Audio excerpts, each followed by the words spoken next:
આજની આપણી ચર્ચાનો વિષય છે બળવો. પણ આ કોઈ સામાન્ય રાજકીય બળવાની વાત નથી. ના, બિલકુલ નહીં.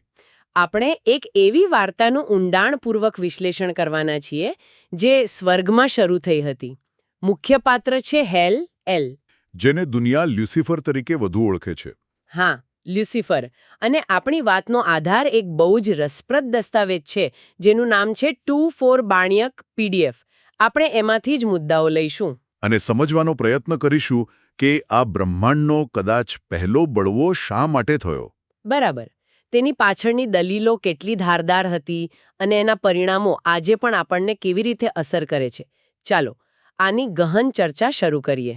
અને આ વાર્તાની શરૂઆત એના નામથી જ થાય છે, જે પોતે જ એક વિરોધાભાસ છે. હા, એ વાત મને ખૂબ જ રસપ્રદ લાગી. હિબ્રુમાં હેલેલ શબ્દ હલાલ પરથી આવ્યો છે, જેનો અર્થ થાય છે ચમકવું કે સ્તુતિ કરવી. આપણે જે હલેલુયા શબ્દ ગાઈએ છીએ ને, એમાં પણ આ જ મૂળ છે. અને લેટિનમાં લ્યુસિફરનો અર્થ પણ પ્રકાશનો વાહક છે. એટલે નામ પરથી તો લાગે કે આ કોઈ મહાન અને તેજસ્વી શરૂઆત હશે. બિલકુલ. અને શરૂઆતમાં એ હતો પણ એવો જ. પણ પછી યશાયામાં જે વર્ણન છે એ એના મનમાં શું ચાલી રહ્યું હતું એ બતાવે છે. પેલો હું શબ્દનો ઉપયોગ. હા, 5 વખત હું આકાશ પર ચડી જઈશ, હું મારું સિંહાસન ઈશ્વરના તારાઓથી પણ ઊંચે સ્થાપિત કરીશ, હું સર્વોચ્ચ જેવો બનીશ. મતલબ આ ખાલી સ્વતંત્રતાની માંગ નહોતી. ના, આ તો સીધું સત્તા પલટનું ષડયંત્ર હતું. એને ફક્ત આઝાદી નહોતી જોઈતી, એને તો ઈશ્વરની જગ્યાએ બેસીને આખી સૃષ્ટિ પર રાજ કરવો હતો. પણ આવો વિચાર આવ્યો ક્યાંથી? મતલબ આવું કરવા માટે કોઈક તો પાયો બનાવ્યો હશે ને? ચોક્કસ. અને એનો પાયો હતો ઈશ્વરની શાસન પદ્ધતિ પર સીધો હુમલો. એટલે કે રાજાને હટાવવો હોય તો એના શાસનને ખોટું સાબિત કરવું પડે. બરાબર. હેલેલે પણ એ જ કર્યું. એણે ઈશ્વરના શાસનના મૂળભૂત સિદ્ધાંતને જ પડકાર્યો. અને એ સિદ્ધાંત કયો હતો? એ હતી પ્રેમની આજ્ઞા. ઈશ્વરના શાસનનો આધાર જ પ્રેમ છે. અને હેલેલની આખી દલીલ એના પર કેન્દ્રિત હતી કે બનાવેલા જીવો માટે પ્રેમની આજ્ઞાનું પાલન કરવું અશક્ય છે. ઓહ, અશક્ય છે. હા, એની દલીલ એવી હતી કે ઈશ્વર એક એવી માંગણી કરી રહ્યો છે જે કોઈ પૂરી કરી જ ન શકે. એક મિનિટ. આ દલીલ તો બહુ જ ચાલાક લાગે છે. કારણ કે જો એ સાચી હોય તો પછી બળવો કરવો એ કોઈ ગુનો નથી. પણ એક નૈતિક ફરજ બની જાય છે. બરાબર.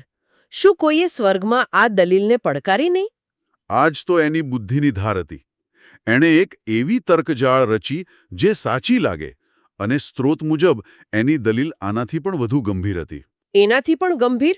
હા, એણે કહ્યું, જો ઈશ્વરે આપણને એવા બનાવ્યા હોય કે આપણે પાપ કરવા સિવાય બીજું કંઈ કરી જ ન શકીએ, અને પછી એ જ પાપ કરવા બદલ આપણને સજા કરે, તો એ ઈશ્વર નથી, એક હત્યારો છે. બાપરે. આ તર્ક મુજબ પ્રેમની આજ્ઞા એ કોઈ પવિત્ર નિયમ નહીં, પણ હત્યાનું એક સાધન બની જાય છે. આ આરોપથી એણે ઈશ્વરને એક અત્યાચારી તરીકે ચિતરવાનો પ્રયત્ન કર્યો. આટલો ગંભીર અને બુદ્ધિપૂર્વકનો આરોપ લગાવનાર કોઈ સામાન્ય જીવ તો ન જ હોઈ શકે. મને એ જાણવામાં રસ છે કે આ બળવાખોર વિચારધારા વિકસે એ પહેલા એ ખરેખર હતો કોણ? સ્ટ્રોટ એને હઝેકિયેલમાં સંપૂર્ણ મુદ્રા અથવા પરફેક્ટ સીલ તરીકે વર્ણવે છે. પતન પહેલા એ અત્યંત બુદ્ધિશાળી, સુંદર અને શક્તિશાળી હતો. મુદ્રા શબ્દનો અર્થ અહીં સમજવા જેવો છે. હા, એ સમજાવો. મુદ્રા એટલે શું? કોઈ સ્ટેમ્પ જેવું? બરાબર એ જ. વિચારો કે કોઈ રાજા પોતાનો સિક્કો કોઈ દસ્તાવેજ પર લગાવે. તો એ દસ્તાવેજ સત્તાવાર ગણાય. હા, એ સિક્કો એ દસ્તાવેજને રાજાનો અધિકાર અને વિશ્વસનીયતા આપે છે. હેલ એલ એ ઈશ્વરનો જીવંત સિક્કો હતો. એ જે કરતો એના પર ઈશ્વરના અધિકારની મહોર લાગતી હતી. એટલે એ ઈશ્વરનું પ્રતિનિધિત્વ કરતો હતો. એમના નામ અને એમના ચરિત્રનું. હવે વિચારો કે એ જ સિક્કો બળવો કરી દે તો કેટલી મોટી ગડબડ થાય. વાહ! હવે આ જે વિગત સ્ત્રોતમાં આપી છે એણે મને ખરેખર વિચારતી કરી દીધી. વાત છે એના શણગારની. કહેવાય છે કે તે 9 કિંમતી પથ્થરોથી શણગારેલો હતો. જ્યારે ઇઝરાયેલના પ્રમુખ યાજકના બખ્તરમાં 12 પથ્થરો હતા. હા, તો આ 3 ખૂટતા પથ્થરોનો શું અર્થ કાઢવો? સ્ત્રોત આના પર કોઈ અંતિમ નિર્ણય નથી આપતું, પણ 2 રસપ્રદ શક્યતાઓ રજૂ કરે છે. કઈ? પહેલી શક્યતા યાકૂબના પુત્રોના જન્મક્રમ મુજબ છે, જે પ્રમાણે ગાદ આશેર અને ઇસ્સાખારના નામના પથ્થરો ખૂટતા હતા. અને બીજી? બીજી શક્યતા ઇઝરાયેલની છાવણીની ગોઠવણીના ક્રમ મુજબ છે, જે પ્રમાણે એફ્રાઈમ, મનાશે અને બિન્યામીનના નામના પથ્થરો ખૂટતા હતા. તો આ ખૂટતા પથ્થરોનો મુદ્દો અધૂરો છોડી દેવામાં આવ્યો છે. પણ શું એવું ન બની શકે કે આ જ અધૂરપ એના પાત્રનો મૂળભૂત હિસ્સો હતી? મતલબ કે જાણે શરૂઆતથી જ એનામાં કંઈક ખૂટતું હતું, જે એને ઈશ્વર પર નિર્ભર રાખત, પણ એણે એ જગ્યા અભિમાનથી ભરી દીધી. હા, એક ખૂબ જ રસપ્રદ વિચાર છે. સ્ત્રોત સીધું એવું નથી કહેતો, પણ એ દિશામાં ઇશારો જરૂર કરે છે. જાણે કે એની સંપૂર્ણતા પણ શરતી હતી. હા, એની સુંદરતા, બુદ્ધિ, બધું જ. એ બધું ઈશ્વર સાથેના એના સંબંધ પર આધારિત હતું. જે ક્ષણે એણે એ સંબંધ તોડ્યો, એ અધૂરપ એક ઊંડી ખાઈ બની ગઈ.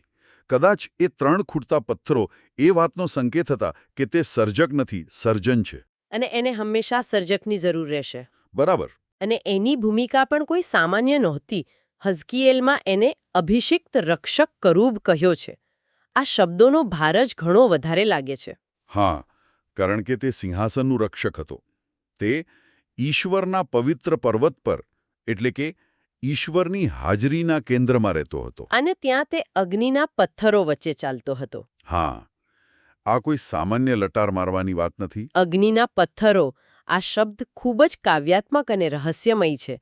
સ્ત્રોત આનો શું અર્થ કાઢે છે? સ્ત્રોત સૂચવે છે કે આ ઈશ્વરના કાયદા, એટલે કે 10 આજ્ઞાઓનું પ્રતીક હોઈ શકે છે. ઓકે. અગ્નિ ઘણીવાર ઈશ્વરના વચનની શુદ્ધતા અને શક્તિનું પ્રતીક છે, અને પથ્થરો સીધો સંકેત આપે છે એ પથ્થરની શિલાઓ તરફ, જેના પર 10 આજ્ઞાઓ લખાઈ હતી. એટલે કે તે નિયમોની વચ્ચે જ રહેતો હતો. તો પછી નિયમ તોડવાનો વિચાર જ કેવી રીતે આવ્યો? આ તો એવું થયું કે જે વ્યક્તિ બંધારણનો રક્ષક હોય એ જ બંધારણને ઉથલાવી દે. બરાબર. અને અહીં જ એની બુદ્ધિની ભ્રષ્ટતા દેખાય છે. નિયમની વચ્ચે રહેવું અને નિયમને આધીન રહેવું એ બે અલગ બાબતો છે. તે નિયમોનો રક્ષક હતો, પણ કદાચ મનોમન તે પોતાને નિયમોનું પાલન કરનાર નહોતો માનતો. એને લાગ્યું કે તે નિયમોથી પર છે, કારણ કે તેમને ખૂબ સારી રીતે સમજતો હતો. એટલે એણે જ્ઞાનને આધીનતાથી ઉપર ગણ્યું? હા, અને ત્યાંથી જ પતનની શરૂઆત થઈ. એની ભૂમિકા દેવદૂતો માટે યાજક, પ્રબોધક અને રાજા જેવી હતી. એ ઈશ્વરના નિયમોનું રક્ષણ કરતો, પણ અંતે એણે પોતાને જ નિયમ બનાવવાનો પ્રયત્ન કર્યો. તો આટલા ઉચ્ચ પદ, આટલી સુંદરતા, આટલી બુદ્ધિ, આ બધું ખોટું કેવી રીતે થયું? સ્ત્રોત એક જ શબ્દ તરફ ઇશારો કરે છે: અભિમાન.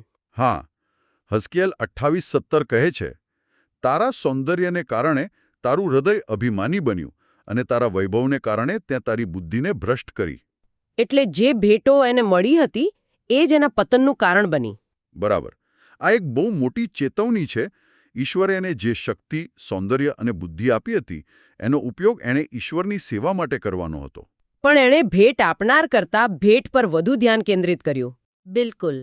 તે પોતાની જાતને પોતાની શક્તિના આધારે મૂલ્યવા લાગ્યો, ઈશ્વરની નિયુક્તિના આધારે નહીં. તે અરીસામાં જોઈને વિચારવા લાગ્યો, હું આટલો શક્તિશાળી છું, તો પછી મારે કોઈના હેઠળ કેમ રહેવું જોઈએ? મારે જ શાસક બનવું જોઈએ. આ દસ્તાવેજમાં હેલ-એલ અને આદમ વચ્ચે એક બહુ રસપ્રદ સમાનતા બતાવવામાં આવી છે, જે આ મુદ્દાને વધુ સ્પષ્ટ કરે છે. હા, અને આ સરખામણી ખૂબ જ મહત્વપૂર્ણ છે. બંનેને પોતપોતાના ક્ષેત્રમાં રાજા, યાજક અને પ્રબોધકની ભૂમિકા આપવામાં આવી હતી. હેલ-એલને દેવદૂતોની દુનિયામાં અને આદમને પૃથ્વી પર. અને બંનેએ સારા અને ખરાબનો નિર્ણય જાતે કરવા માટે ઈશ્વરની આજ્ઞાનો અનાદર કર્યો. હા, એટલે કે પોતાના માલિક બનવા માટે. પણ શું એમના બળવામાં કોઈ ફરક હતો? ઘણો મોટો ફરક હતો. સ્ત્રોત સૂચવે છે કે આદમના પતનમાં ભાવનાત્મક પાસું હતું, એને લલચાવવામાં આવ્યો હતો, અને એના માટે પસ્તાવાની શક્યતા ખુલ્લી રાખવામાં આવી હતી. જ્યારે હેલેલનું? એનો બળવો વધુ ગણતરીપૂર્વકનો, બૌદ્ધિક અને અંતિમ હતો. એ કોઈનાથી લલચાયો નહોતો. પાપનો જન્મ એના પોતાના હૃદયમાં થયો હતો. એણે સંપૂર્ણ જ્ઞાન અને સમજ સાથે આ પગલું ભર્યું. હા, ઠંડા કલેજે ઈશ્વરની વિરુદ્ધ ગયો. એટલે એના માટે પછતાવાનો કોઈ માર્ગ નહોતો. અને આ પતન પછી જે થયું તે ઇતિહાસ છે. એને એના પદ પરથી હટાવી દેવામાં આવ્યો. હા, એને ઈશ્વરના પવિત્ર પર્વત પરથી, એની ઉચ્ચ પદવી પરથી કાઢી મૂકવામાં આવ્યો. અને તે એકલો નહોતો. એની સાથે બળવો કરનારા દેવદૂતો પણ પડ્યા. બરાબર. સ્ત્રોત અહીં પ્રકટીકરણમાં ઉલ્લેખિત આકાશના તારાનો ત્રીજો ભાગના અલગ અલગ અર્થઘટનની ચર્ચા કરે છે. એનો શું અર્થ થાય? એક અર્થઘટન એ છે કે દેવદૂતોની કુલ સંખ્યાનો ત્રીજો ભાગ એની સાથે ભળી ગયો. બીજું એક રસપ્રદ અર્થઘટન એવું પણ છે કે આ એક પ્રતિકાત્મક ઉલ્લેખ હોઈ શકે છે. જેમ કે દેવદૂતોના 12 મુખ્ય સમૂહોમાંથી કોઈ એક સમૂહનું પતન થયું. સ્ત્રોત કોઈ એક જવાબ પર મોહર નથી મારતું, પણ આ શક્યતાઓ આપણા વિચાર માટે રજૂ કરે છે. અહીં એક મોટો વિરોધાભાસ ઊભો થાય છે, જે મને લાગે છે કે આ દસ્તાવેજનો સૌથી શક્તિશાળી ભાગ છે. હેલ એલ, જે આટલો ઉચ્ચ, શક્તિશાળી અને સંપૂર્ણ હતો, તે નિષ્ફળ ગયો. અને સ્ત્રોતનો અંત આ નિષ્ફળતાની સરખામણી એક નવી ભૂમિકા સાથે કરે છે, જે હવે વિશ્વાસીઓને સોંપવામાં આવી છે. બરાબર. અને આ કદાચ આખી ચર્ચાનો સૌથી આશ્ચર્યજનક અને આશાસ્પદ ભાગ છે, જે મિશન હેલલે છોડી દીધું હતું. એટલે કે ઈશ્વરની મુદ્રા બનવાનું. હા, એમના નામ અને ચરિત્રને દુનિયા સમક્ષ પ્રતિબિંબિત કરવાનું. એ મિશન હવે પસ્તાવો કરનાર, સામાન્ય, ભૂલો કરનાર મનુષ્યોને સોંપવામાં આવ્યું છે. એટલે જે કામ સ્વર્ગના સૌથી તેજસ્વી દૂતે છોડી દીધું, એ કામ હવે સામાન્ય મનુષ્યોને સોંપવામાં આવ્યું છે. આ તો બહુ મોટી જવાબદારી અને સાથે સાથે બહુ મોટું સન્માન કહેવાય. બિલકુલ. સ્ત્રોત કહે છે કે જ્યારે કોઈ વ્યક્તિ ઈસુ ખ્રિસ્તમાં વિશ્વાસ કરે છે, ત્યારે એના પર પવિત્ર આત્માની મુદ્રા લાગે છે. એ હવે ઈશ્વરનો જીવંત સિક્કો બને છે. હા, તે હવે ઈસુનું નામ એટલે કે ઈસુનું નામ ધારણ કરનાર બને છે. તો શું તેઓ એ રાજા અને યાજક બને છે, જે બનવામાં હેલેલ નિષ્ફળ ગયો? હા, બરાબર એ જ. એમને હવે પવિત્ર આત્માની શક્તિ દ્વારા એ જ પ્રેમની આજ્ઞાનું પાલન કરવા માટે બોલાવવામાં આવ્યા છે. જેને હેલ એલે અશક્ય કહી હતી. બરાબર. એમને બીજાઓને ઈશ્વર તરફ દોરવા અને પોતાના પ્રભાવના ક્ષેત્રમાં ઈશ્વરનું શાસન સ્થાપિત કરવા માટે બોલાવવામાં આવ્યા છે.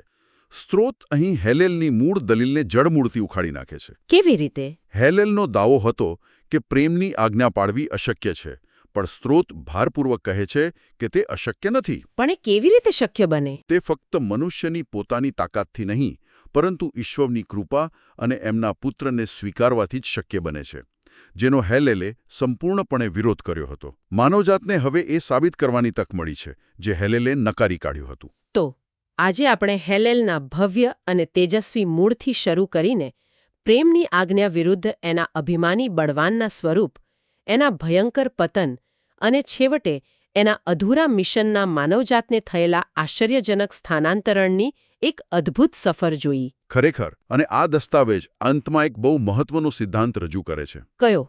કે જીવનું સાચું મૂલ્યાંકન એમની પાસે કેટલી શક્તિ છે એનાથી નથી થતું, પરંતુ તેઓ એ શક્તિનો ઉપયોગ કેવી રીતે કરે છે એના આધારે થાય છે. હેલ જે કદાચ ઈશ્વર પછી સૌથી શક્તિશાળી જીવ હતો, એણે પોતાની બધી શક્તિનો ઉપયોગ આત્મપ્રશંસા અને સિંહાસન હડપ કરવા માટે કર્યો, જે એના પતનનું કારણ બન્યું. અને આ ચર્ચા આપણા બધા માટે એક વિચારવા જેવો પ્રશ્ન ઊભો કરે છે. કયો પ્રશ્ન? કે આપણા જીવનમાં જે પણ શક્તિ કે પ્રભાવ છે, ભલે તે પરિવારમાં હોય, નોકરીમાં હોય કે સમાજમાં હોય, નાનો હોય કે મોટો, એનો ઉપયોગ કેવી રીતે થઈ રહ્યો છે? બરાબર.